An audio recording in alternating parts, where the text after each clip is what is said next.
আশা করি সবাই ভালো আছো। আমরা এই টিউটোরিয়ালে মূলত ইলেকট্রোম্যাগনেটিক রেডিয়েশন বা তড়িৎচুম্বকীয় বিকিরণ সম্পর্কে আলোচনা করব। আমরা যখন ইলেকট্রন ট্রান্সফার বা ইলেকট্রন ধাপান্তর রিলেটেড যে গাণিতিক সমস্যাগুলো সমাধান করেছিলাম, ওই সময় আমরা বিভিন্ন সময়ে এই বিভিন্ন তড়িৎচুম্বকীয় বিকিরণের কথা আমরা শুনেছিলাম, কখনো দৃশ্যমান হবে কি হবে না এরকম যাচাই করতে বলেছিল। এই বিষয়গুলো মূলত এই টিউটোরিয়ালে আলোচনা করা হবে। তবে এই টিউটোরিয়ালটার একটা বিশেষ বৈশিষ্ট্য হচ্ছে এই যে এখানে বোঝানোর চেয়ে মোটামুটি মুখস্থ করার কিছু তথ্য আছে। প্রচুর এমসিকিউ এই অংশটা থেকে চলে আসে। তোমাদের যার যা বই আছে সেখান থেকে দাগায় দাগায় একটু পড়ে রাখবা, একটু নোট করে রাখবা, বা অন্য কোনো বইয়ে বা নোটে বা গাইডে বা যেখানে থাক না কেন কোনো যদি এক্সট্রা তথ্য পেয়ে থাকো, তাহলে একটা নির্দিষ্ট বইয়ে তোমরা একটু লিখে রাখবা, যাতে পরীক্ষার হলে ওই বই যাওয়ার আগে ওই বইটা একটু দেখে গেলেই যাতে সবগুলো তথ্য তোমাদের একসাথে চোখে পড়ে যায়। ঠিক আছে? আলাদা আলাদা যাতে ডকুমেন্টস খুঁজতে না হয় ওই পরীক্ষার আগে। তো আমি এখানে মূলত ইলেকট্রোম্যাগনেটিক রেডিয়েশনের কিছু কৌশলগত কিছু দিক আছে, এই দিকগুলো একটু দেখাবো। তোমরা একটু মনোযোগ সহকারে একটু দেখো। তো প্রথম আমরা একটু জেনে নেই আসলে ইলেকট্রোম্যাগনেটিক রেডিয়েশনটা আসলে কি। যে একটা বিদ্যুৎ ক্ষেত্র এবং চুম্বক ক্ষেত্র উভয়ের সমকোণে যে লব্ধ শক্তিটা উৎপন্ন হয় সেটাকে মূলত বলা হচ্ছে ইলেকট্রোম্যাগনেটিক রেডিয়েশন।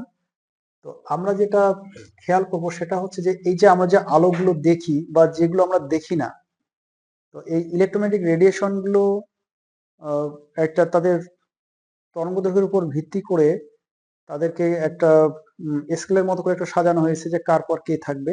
তারপর তার উপর ভিত্তি করে কতগুলো অঞ্চলে ভাগ করা হয়েছে, আমরা সেগুলো দেখব। তো আমরা এখানে একটু দেখি। সেটা হচ্ছে যেমনটা মনে করো যে এখানে আমি যদি একটু হাতে যদি একটু ছবিটা লিখি, ছবিটা আছে সুন্দর, কিন্তু তোমাদের বোধগম্য কতটুকু হচ্ছে বুঝতে পারছি না। সেটা হচ্ছে এরকম মনে করা যাক যে এইটা একটা রেখা, ঠিক আছে, আর ওইটার সমকোণে এইটা একটা রেখা। এখন এইটা ওইটার সমকোণে কিভাবে সেটা তোমরা নিশ্চয়ই বুঝতে পারছো। আর এই যে এই দুইটা রেখার সমকোণে মনে করা যাক যে এইটা আর একটা রেখা। হ্যাঁ, এটা আর একটা রেখা এই দুইটার সমকোণে। আচ্ছা, ভালো কথা। এখন এখানে এই যে হলুদ দাগটা যে আছে, হলুদ দাগ বরাবর, হলুদ লম্ব হবে, এইটা মনে করা যাক যে আমি একটা তরঙ্গ একটা লিখতেছি, লম্ব বরাবর লিখলাম, ঠিক আছে। আর একটা তরঙ্গ লিখবো, এটা হলুদ দাগের সমান্তরালে কিন্তু আমি এই তরঙ্গগুলো দিয়েছি, দেখো প্রত্যেকটা কিন্তু হলুদ দাগের সমান্তরালে আছে। আমি আর একটা দাগ দেবো মূলত আমার এই যে রেখাটা এইটা সমান্তরালে দেবো, তাহলে এরকম করে দিয়ে এরকম করে দিতে হচ্ছে, এরকম করে দিয়ে এরকম করে এরকম করে দিতে হচ্ছে। এই যে আমি যদি দেখাই তাহলে দেখবো যে এর সমান্তরালে এটা হচ্ছে এদিকে এদিকে এদিকে এদিকে এদিকে এদিকে এদিকে। ছবিটা খুব একটা আমারও একটু ভালো হলো না। আর যদি আমরা নীলটার ক্ষেত্রে যদি আমরা চিন্তা করি তাহলে দেখবো যে এটা হচ্ছে এইদিকে এইদিকে এইদিকে, অথবা এইদিকে এইদিকে এইদিকে এইদিকে এইদিকে এইদিকে এদিকে এদিকে এইদিকে, এইভাবে কতগুলো হচ্ছে, এরকমটা হচ্ছে। এই যে এখানে মূলত আমার এই যে এই দাগটা যে ছিল এইটাকে আমার আসমানি করলে সুবিধা হতো। এইটা যদি আমার হয় বিদ্যুৎ ক্ষেত্র, বিদ্যুৎ তো এক প্রকার শক্তি, তাই না? আর এইটা হচ্ছে আমার একটা চুম্বক ক্ষেত্র, এইটা হচ্ছে আরেকটা আমার চুম্বক ক্ষেত্র, এটা হচ্ছে চুম্বক ক্ষেত্র। তো চুম্বকও এক প্রকার শক্তি, চুম্বক ক্ষেত্র। তাহলে বিদ্যুৎ ক্ষেত্র এবং চুম্বক ক্ষেত্রকে যদি আমরা যদি সমকোণে যদি স্থাপন করি, এদের মধ্যে মোট কোণ যদি মনে হয় 90 ডিগ্রি হয়, তাহলে উভয় সমকোণে এই যে হলুদ দাগ বরাবর একটা লব্ধ শক্তি পাই, একটা শক্তি পাওয়া যায়। এই শক্তিটাকে মূলত বলা হচ্ছে তড়িৎ চুম্বকীয় বিকিরণ। তড়িৎ চুম্বকীয় বিকিরণ। এখন তড়িৎ চুম্বকীয় বিকিরণ কেন? কারণ এই শক্তিটা যখন চলাচল করে তখন তার নির্দিষ্ট কোনো মাধ্যমের প্রয়োজন হয় না। তাহলে এই বিকিরণটা কেমন দেখো, আমার এই যে গোলাপি দাগগুলো কিন্তু হচ্ছে এই রেখাটার সমান্তরালে, প্রত্যেকটাই এই রেখার সমান্তরালে। তার মধ্যে মনে করছে যে এটা এইদিকে হলে এটা হচ্ছে এইদিকে, আর এটা যদি উপরের দিকে হয়, এটা যদি উপরের দিকে হয় তাহলে এটা হচ্ছে নিচের দিকে, এরকম আর কি। একটা ধনাত্মক ফেজ, একটা ঋণাত্মক ফেজ। তো যাই হোক, প্রত্যেকটা যদি একই রকম সাইজের হতো তাহলে হয়তো খুব ভালো দেখাতো। ছবিটা খুব একটা ভালো হয়নি, তোমার এখান থেকে একটু ছবিটা দেখে বুঝতে পারছো। তাহলে একটা বিষয় আছে যে বিদ্যুৎ ক্ষেত্র এবং চুম্বক ক্ষেত্র উভয়ের সমকোণে যে একটা লব্ধি ক্ষেত্র পাওয়া যায়, এইটাই হচ্ছে মূলত তড়িৎচুম্বকীয় বিকিরণ। এখন এই তড়িৎচুম্বকীয় বিকিরণের কিছু বেসিক আমরা ইতিমধ্যে প্রয়োজনের ক্ষেত্রে আলোচনা করেছিলাম। তো এখানেও আমাদেরকে আর একটু আলোচনা করে নিতে হবে। কারণটা হচ্ছে যে এই একটা শক্তি কেমন হয় সেটার সাথে কম্পাঙ্কের যে সম্পর্ক ছিল সেটা আমরা দেখেছিলাম। যে শক্তি যদি ই হয় তাহলে কম্পাঙ্কের সাথে সেটা হচ্ছে সমানুপাতিক। এবং সমানুপাতিক চিহ্নের পরিবর্তে আমরা যদি সমান চিহ্ন ব্যবহার করি আমরা ওই সময় লিখেছিলাম এইচ নিউ হয়। আর একটা বিষয় হচ্ছে যে যদি আমরা এই নিউ হচ্ছে কম্পাঙ্ক, যদি আমরা কম্পাঙ্কের পরিবর্তে যদি আমরা এভাবে লিখি যে সি বাই ল্যামডা করে লিখি, তাহলে আমরা এইখান থেকে একটা কথা বলতে পারবো, সেটা হচ্ছে যে এসসি যেহেতু ধ্রুবক, তাহলে ই এর সাথে আমাদের তরঙ্গদৈর্ঘ্যের সম্পর্ক হচ্ছে ব্যস্তানুপাতিক, এটা একটা। আবার যদি আমরা এইটাকে একটু এইভাবে লিখি যে ই ইজ ইকুয়াল এসি এবং নিউ বার লেখা যায়, কারণটা হচ্ছে যে যেহেতু নিউ বার সমান হচ্ছে 1/λ, আমি নিউ বারকে তরঙ্গ সংখ্যা বলছি, এবং তরঙ্গ সংখ্যা কি এবং কেন তার আমি একটা ব্যাখ্যা কিন্তু ইতোমধ্যে দিয়েছি, তাই এখানে আর বলছি না।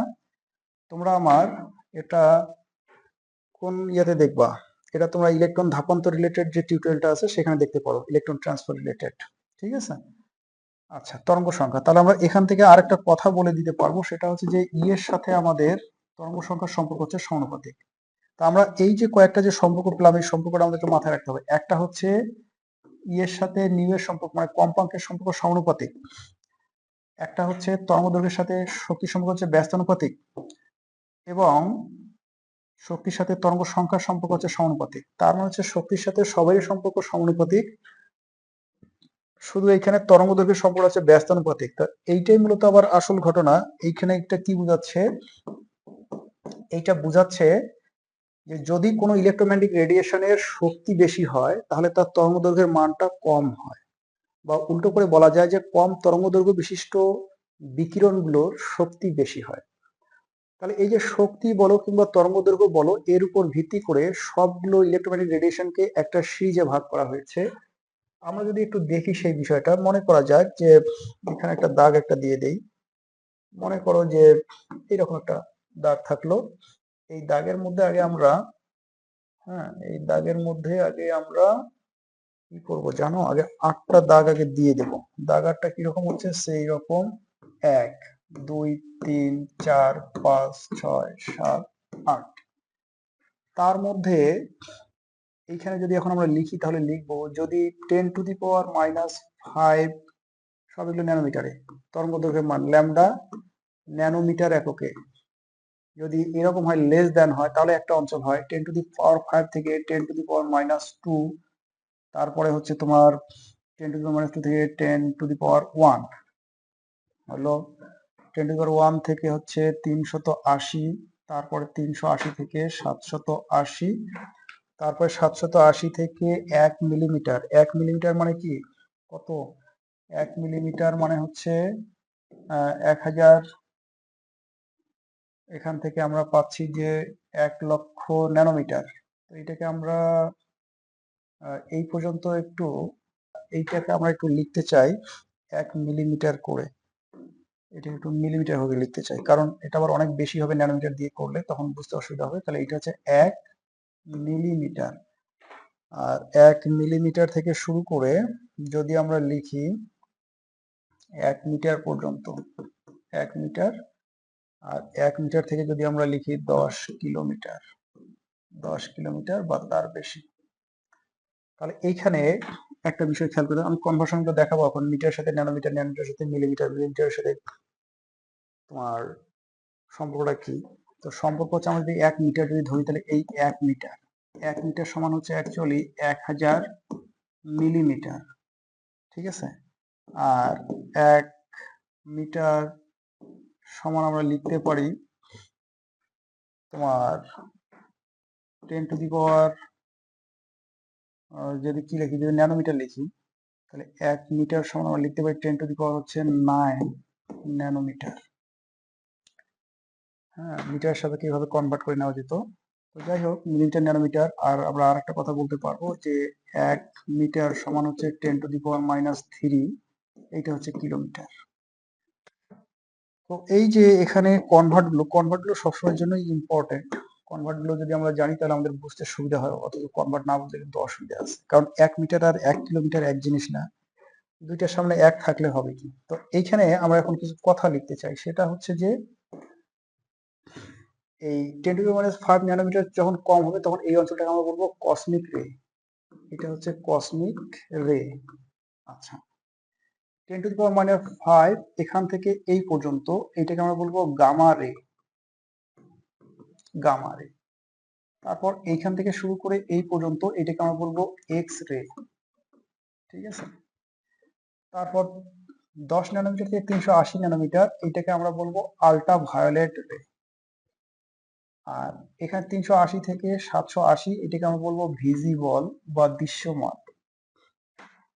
780 থেকে 1 মিলিমিটার এটাকে আমরা বলবো আইআর। আর 1 মিলিমিটার থেকে এত এটাকে বলবো আমরা মাইক্রোওয়েভ, ঠিক আছে। 1 মিটার থেকে 10 কিলোমিটার এটাকে আমরা বলবো হচ্ছে রেডিও ওয়েভ, হ্যাঁ। আর বাকিগুলো বাদ। তাহলে একটা বিষয় হচ্ছে আমাদেরকে যে এই সিরিয়ালটা একটু মাথায় রাখতে হবে, কার পর কে আছে। তো এইটা মাথায় রাখার খুব সুন্দর একটা উপায় আছে বা বুদ্ধি আছে, সেটাই শুধু একটু আর কি বলবো, তাছাড়া বাকিগুলো সব মুখস্থ। আমরা সবকিছু হিসাব করবো আমাদের ভিজিবল থেকে। কোথায় থেকে হিসাব শুরু করব? এই ভিজিবল থেকে আমরা হিসাব শুরু করব। কালারটা একটু চেঞ্জ হবে, এই ভিজিবল থেকে আমাদের হিসাবটা শুরু হবে। এখন ভিজিবলের পর দেখো তো, আমরা যখন লিখি তখন এইভাবে লিখি না যে আমরা যখন লিখি তখন মূলত এইভাবে লিখি যে U V W X Y Z. তার মধ্যে এখানে আমরা ইউভি আমরা লিখলাম, ইউভি এর পর কি হচ্ছে, ডব্লিউটা নাই, তারপরে এক্স রশ্মি হচ্ছে, তার মানে এক্স রশ্মি। তারপরে যে ওয়াইটা আছে না, ওয়াইটা মনে হচ্ছে গামা রশ্মি, ঠিক আছে। আর জেডটা হচ্ছে কসমিক রশ্মি। তাহলে আমাদের এখানে পড়ার সিস্টেমটা কি হচ্ছে, এই ভিজিবল থেকে UV W X Y Z, শুধু ডব্লিউটা নাই, এই ডব্লিউটা শুধু বাদ, বাকিগুলো এখন আমরা হিসাব করতে পারি। যে আল্ট্রা ভায়োলেট এটা মিলে একটা, এক্স রশ্মি একটা, গামা রশ্মি একটা, আর হচ্ছে মহাজাগতিক রশ্মি বা কসমিক রে, ঠিক আছে, এটা হচ্ছে একটা। আচ্ছা, এই পাশটা গেল। তারপর এই পাশে যদি আমরা এখন হিসেব করি, তাহলে আমরা যদি এখন আবার যদি এবিসিডি যদি পড়ি, তাহলে আমরা কিন্তু এইভাবে লিখবো যে A B C D E F G S I J K L M N O P Q R, ঠিক আছে, হ্যাঁ। তাহলে এখানে দেখো প্রথমে হচ্ছে আই আসতেছে, তাই হচ্ছে আইআর। তারপর হচ্ছে এম আসতেছে, তাই হচ্ছে মাইক্রোওয়েভ। আর তারপরে আর তাই হচ্ছে রেডিও ওয়েভ। তাহলে পরের তিনটে কিভাবে আমরা মাথায় রাখবো, যে এবিসিডি পড়তে থাকবো, যেটা আগে আসবে সেটা আগে আছে, যেটা পরে আসবে সেটা পরে থাকবে। এখন কথা হচ্ছে এত কাহিনী কেন? এত কাহিনী হওয়ার কারণ হচ্ছে যে পরীক্ষায় আসে যে নিচের কোন অঞ্চলের তরঙ্গদৈর্ঘ্য সবচেয়ে বেশি, বা নিচের কোন অঞ্চলের তরঙ্গদৈর্ঘ্য সবচেয়ে কম, বা নিচের কোন অঞ্চলের শক্তি সবচেয়ে বেশি বা কম ইত্যাদি করে আসে। এখন তুমি হয়তো বা পড়ে গেছো যে তোমার একটা অপশনে ছিল যে এক্স রশ্মি, আইআর, মাইক্রোওয়েভ, আর হচ্ছে রেডিও ওয়েভ, নিচের কোনটা শক্তি সবচেয়ে বেশি।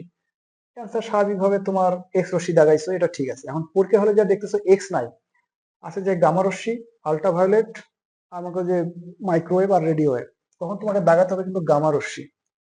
তার মানে এই যে এই সিরিয়ালটা মাথায় না রাখলে কার চেয়ে কে বড় সেটা তুমি বুঝতে পারবা না। তার মানে এই সিরিয়াল, এই ইয়েটা তোমাকে সিরিয়ালি মাথায় রাখতে হবে। এই জন্য এত কাহিনী করা। তো কাহিনীও খুব সহজ। তাহলে ভিজিবল থেকে এই পাশে হিসাব করবো কিভাবে, UV W X Y Z, W নাই, বাকিগুলো ক্রম অনুযায়ী হয়। আর এই ভিজিবলের এপাশে কিভাবে হবে, ভিজিবল ওপাশে হবে I J K L M N O P Q R, এইভাবে হিসাব করে যাব, যেটা আগে আসবে সেটা আগে, যেটা পরে আসবে সেটা পরে, তারপর ধীরে ধীরে ধীরে পরে যাবে। এটা একটা ঘটনা গেল। আর এইখানে আবার আরো কিছু ঘটনা আছে, সেটা হচ্ছে যে এই ভাগগুলোকে আবার উপবিভাগ করছে। তার মানে হচ্ছে যে এই ভাগের মধ্যে আবার ভাগ আছে। সেটা কি রকম, সেটা ভাগের মধ্যে ভাগ হচ্ছে যে আমরা ভিজিবল থেকে সবসময় হিসাব করবো। ভিজিবল আমরা আইআর কে আবার 3 ভাগে ভাগ করা যায়, 1 ভাগ, 2 ভাগ, 3 ভাগ। তাহলে ভিজিবলের কাছাকাছি যেটা থাকে ওইটাকে বলা হচ্ছে এন আইআর, মানে হচ্ছে নেয়ার আইআর, হ্যাঁ, মানে হচ্ছে ভিজিবলের কাছাকাছি নেয়ার আইআর। আর মাঝখান যেটা সেটাকে বলা হচ্ছে এম আইআর, বুঝাই যাচ্ছে যে মিডিল আইআর। আর যেটা আবার সবচেয়ে দূরে থাকে ওইটাকে বলে far, F A R, far IR. তাহলে কি হচ্ছে, ভিজিবলের কাছাকাছি যে আইআর অঞ্চলটা সেটাকে বলা হচ্ছে নেয়ার আইআর, মাঝখানটা মিডিল আইআর, আর ভিজিবল থেকে যেটা সবচেয়ে দূরে সেটাকে হচ্ছে ফার আইআর।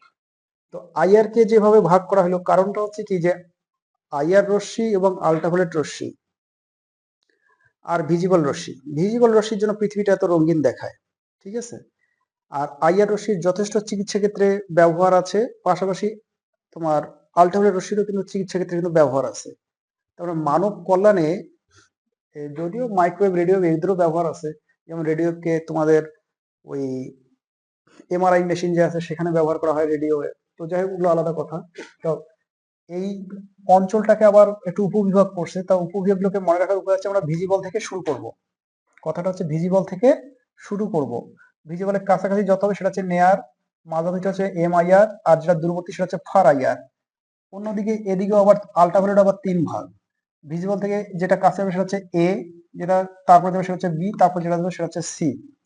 তো এদের মানটা হচ্ছে আবার এরকম, এটা মূলত 320 থেকে 380 হচ্ছে A, আর 280 থেকে 320 হচ্ছে B, আর 10 থেকে 280 এইটা কিন্তু হচ্ছে আল্ট্রাভায়োলেট C। এগুলো না বুঝলে কিন্তু আমাদের অনেক কিছু বুঝতে অসুবিধা হবে, কারণ বিশেষ করে কিছু আল্ট্রাভায়োলেট আছে মানুষের জন্য উপকারী, কিছু আল্ট্রাভায়োলেট আছে মানুষের জন্য ক্ষতি করে। যেমন যে আল্ট্রাভায়োলেট শক্তি বেশি, আল্ট্রাভায়োলেট সি, এইটা কিন্তু তোমার দেখা যাচ্ছে যে কোষের মধ্যে পড়লে কিন্তু কোষে ফুসকুড়ি সৃষ্টি হবে বা ক্যান্সার হবে, ঠিক আছে। অথচ আল্ট্রাভায়োলেট এ যদি আবার কোষে না পড়ে তাহলে কিন্তু দেহের অভ্যন্তরে ভিটামিন ডি উৎপন্ন হবে না। তার মানে দেখা গেল যে আল্ট্রাভায়োলেটের আবার বিভিন্ন উপকারিতা অপকারিতা আছে। তো সাধারণত বিষয়টা হচ্ছে যে যত এই পাশে থাকে এই পাশে তো শক্তি বেশি, এদিকে শক্তি বাড়ছে, তাই না, শক্তি বেশি। আর এই পাশে যখন যায় তখন শক্তি কম, মানে শক্তি কমে, শক্তি কমে, ওই পাশে শক্তি বাড়ে, পাশে শক্তি কমে, কারণ এই পাশে তরঙ্গ দৈর্ঘ্য বাড়ে, তাই শক্তির সাথে তরঙ্গ দৈর্ঘ্য সম্পর্ক বিপরীত। তা আশা করা যায় এখানে আমরা এই 4টা বিষয় বুঝতে পাইছি যে আমরা হিসাব করব ভিজিবল থেকে। ভিজিবল থেকে এই পাশে আছে UVWXYZ, আর এই পাশে আছে ABCDEFGH করে IJKLMNOPQR এইভাবে। আর ভিজিবলের পাশে যে IR আছে, IR কে 3 ভাগ করলে ভিজিবল থেকে হিসাবটা শুরু হবে, near IR, middle IR, far IR। আর ভিজিবল থেকে এই পাশে শুরু হবে ABC, ultraviolet A, ultraviolet B, ultraviolet C। তো এগুলো একটা বিষয়। এখন এখানে কতগুলো কিন্তু ব্যবহার দেয়া আছে, আমি যেটা বলছিলাম প্রথমে, যেটা বলছি যে এখানে তথ্য, যে যত তথ্য মুখস্থ রাখবে তার জন্য তত ভালো হবে আর কি। এখানে আমি হয়তো আমি বলে আমিও দেখে দেখে বলবো, বা আমি এখানে বুঝাই দিচ্ছি কিন্তু তুমি পড়লা না, ওই বুঝাই দেওয়ার কোনো দাম নাই আর কি, ঠিক আছে। আর একটা বিষয় হচ্ছে যে এগুলো আসলে বোঝানোর তেমন কিছু নাই। যেমন কি হয়েছে, মহাজাগতিক রশ্মির শক্তি অত্যন্ত বেশি হওয়ার কারণে এটা মূলত মহাজগতেই থাকে, পৃথিবীতে আসে না। আর মহাজগৎ থেকে যেহেতু থাকে পৃথিবীতে আসে, তাই এটা মানব জীবনে এর কোনো ব্যবহার নেই। আচ্ছা, ওর ঝামেলা ওখানে শেষ, এর কোনো ব্যবহার নেই, ভালো কথা। তারপর গামারি, গামারের কিন্তু কিছু ব্যবহার আছে, বিশেষ করে ক্যান্সার কোষ এর যে চিকিৎসা আছে সেখানে কিন্তু গামা রশ্মি ব্যবহার করা হয়। হ্যাঁ, তোমরা জানো গামা রশ্মি ব্যবহার, ক্যান্সার কোষের চিকিৎসায় গামা রশ্মি ব্যবহার করা হয়, অণুজীব ধ্বংস করতে ব্যবহার করা হয়, এবং জিনগত পরিবর্তন করে, যেমন আমরা মডিফাইড যে ফুড গুলো উৎপন্ন করছি মডিফাইড জিনের, সেগুলো। তা এই যে ব্যবহারগুলো আছে, ব্যবহারগুলো আমাদেরকে জানতে হবে। এক্স রে, এক্স রে মূল কাজ হচ্ছে মূলত, আমরা যদিও দেখি যে দেহ অভ্যন্তরে প্রতিছবি তোলা, আসলে তা না, আরো কিন্তু অনেক স্ক্যানিং এর কাজ কিন্তু করা হয়, ঠিক আছে। তারপর আল্ট্রাভায়োলেট রশ্মি, আল্ট্রাভায়োলেট রশ্মির মতো ব্যবহার করা হয় জাল টাকা পাসপোর্ট শনাক্তকরণে, এইটা আমাদের সিলেবাসে আছে দেখে আমি শুধু এইটা লিখছি। এছাড়াও আল্ট্রাভায়োলেট আবার সাব ডিভিশন আছে, সেখানে আবার এক একটা এক এক রকম ব্যবহার আছে, সেটা আমরা পড়বো। ভিজিবল, সালোক সংশ্লেষণে তোমরা জানো যে লাল আলো বেশি ব্যবহার হয়, এবং এই বিশ্লেষণীয় রসায়নে আমরা যখন পড়বো এই অধ্যায়ে আছে যে একটা দ্রবণের মধ্যে একটা বিকারক যোগ করলাম, করে অধক্ষেপের বর্ণ দেখে আমরা বুঝতে পারবো যে ওই দ্রবণটাতে কোন আয়ন উপস্থিত ছিল। তারপরে বিশ্লেষণীয় রসায়ন আমাদেরকে ভিজিবল সহায়তা করবে। আর ইনফ্রারেড খুবই ভালো ব্যবহার, যেমন রিমোট কন্ট্রোল যে আমরা ব্যবহার করি, এই যে রিমোট কন্ট্রোল যে যন্ত্রগুলো আছে সেগুলোতে। তারপর শর্ট রেঞ্জ কমিউনিকেশন, মানে কাছাকাছি দূরত্বে যোগাযোগ রাখার জন্য মূলত এই IR রশ্মিকে ব্যবহার করা যায়। এছাড়াও IR রশ্মির চিকিৎসা ক্ষেত্রে ব্যবহার আছে, এটা এখানে উল্লেখ করা নাই, আলাদা এক জায়গায় উল্লেখ করেছে, সেখান থেকে পড়বা।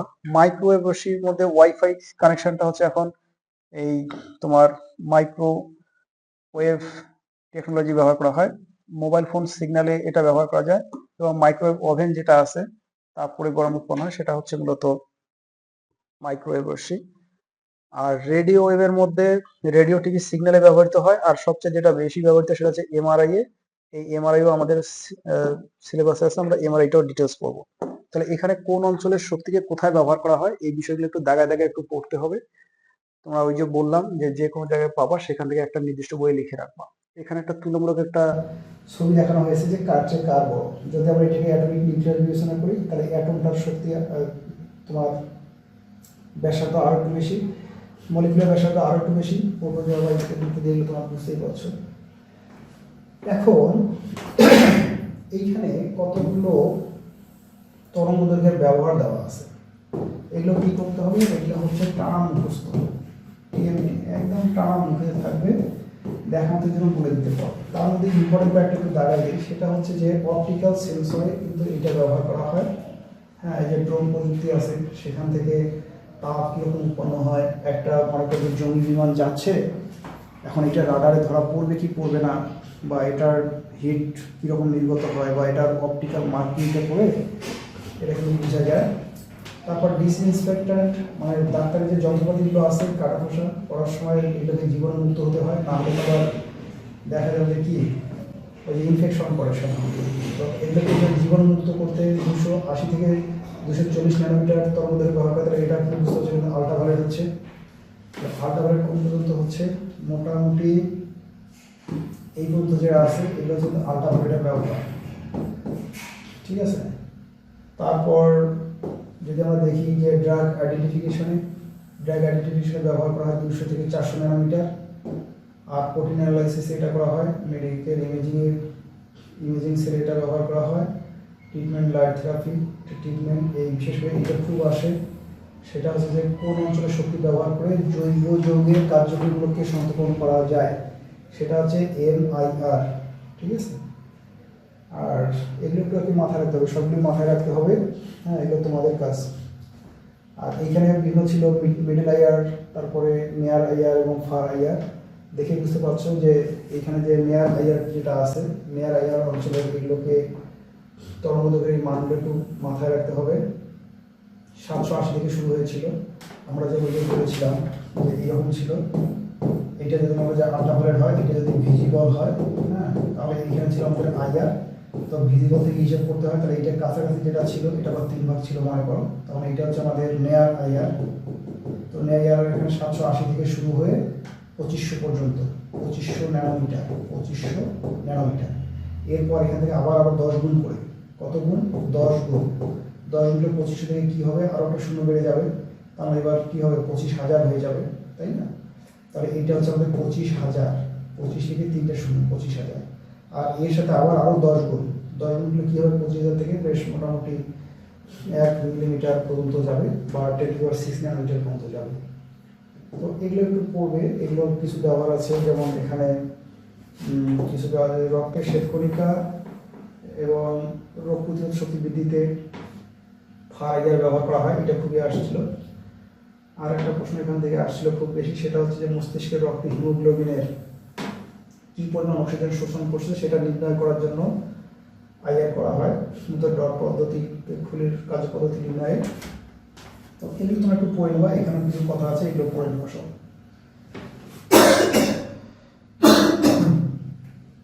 এরপরে যদি আমরা দেখি, এই যে যেমন এগুলো নিচের 15 রশ্মির তরঙ্গদৈর্ঘ্য সবচেয়ে তরঙ্গদৈর্ঘ্য বেশি, তার মানে কোন দিকে থাকবে তরঙ্গদৈর্ঘ্য, আমরা এই দিক থেকে আসছি, মানে ডান দিকে বেশি হবে। ডান দিকে কার ডান দিকে আছে, সবার বাম দিকে আছে গামা রশ্মি, তারপর আছে এক্স রশ্মি, তারপর আছে দৃশ্যমান রশ্মি। তাহলে সঠিক অ্যান্সার কোনটা? সঠিক অ্যান্সার হচ্ছে এই অবলোহিত রশ্মি, এইটা হচ্ছে অ্যান্সার, ঠিক আছে। এখন এইখানে অবলোহিত রশ্মি না থেকে কিন্তু অন্য কোনো রশ্মিও কিন্তু দিতে পারতো, তো এই জন্য বলছিলাম যে ওই লাইনটি কিন্তু মাথায় রাখতে হবে, ঠিক আছে। এখানে যেমন আইআর রশ্মির তরঙ্গদৈর্ঘ্যের পরিসর নিচের কোনটি, আইআর রশ্মির তরঙ্গদৈর্ঘ্যের পরিসর নিচের কোনটি, এটা একটা বিষয় খেয়াল করে দেখো যে আইআর কিন্তু শুরু হয় তোমার ভিজিবলের পর থেকে, তার মানে 780 থেকে শুরু হয়। তো 780 থেকে যদি শুরু হয়, তাহলে আমরা বলতে পারি এইটাই তোমার, এইটা হচ্ছে কিন্তু তোমার আইআর রশ্মির পরিসর। আশা করি বিষয়টা বুঝতে পারছো। এখানে যেমন কোন রশ্মি প্রকার মস্তিষ্কের রক্তে হিমোগ্লোবিন সহিত অক্সিজেনের পরিমাপ নির্ণয় করা হয়, আমরা একটু আগে দেখলাম যে নেয়ার আইআর ব্যবহার করে এই কাজটা করা হয়। কোথায় দেখা হলো? এই যে এইখানে দেখা হলো, মস্তিষ্কের রক্তে হিমোগ্লোবিন সহিত অক্সিজেনের পরিমাণ নির্ণয়ে নেয়ার আইআর ব্যবহার করা হয়, এই জন্য এইগুলো পড়তে হবে, এগুলো নেয়ার আইআর ব্যবহার করা হয়। তো আশা করি তোমরা বুঝতে পারছো যে এখান থেকে কী পড়তে হবে, কীভাবে পড়তে হবে। এখানে আমার বোঝানোর তেমন কিছু নাই, তারপরে যতটুকু দেখানো সম্ভব মনে রাখার জন্য যে কৌশলগুলো অবলম্বন করা হয় সেগুলো একটু দেখালাম, তোমরা ওইভাবে একটু মাথায় রেখো। আর এখান থেকে ঢালা একদম দাগায় দাগায় ভালো করে পড়বা, বিশেষ করে যাদের মেডিকেল অ্যাডমিশন টার্গেট তাদের জন্য এখান থেকে একটা প্রশ্ন আসতে পারে। সে পর্যন্ত ভালো থাকো, থ্যাংক ইউ ভেরি মাচ।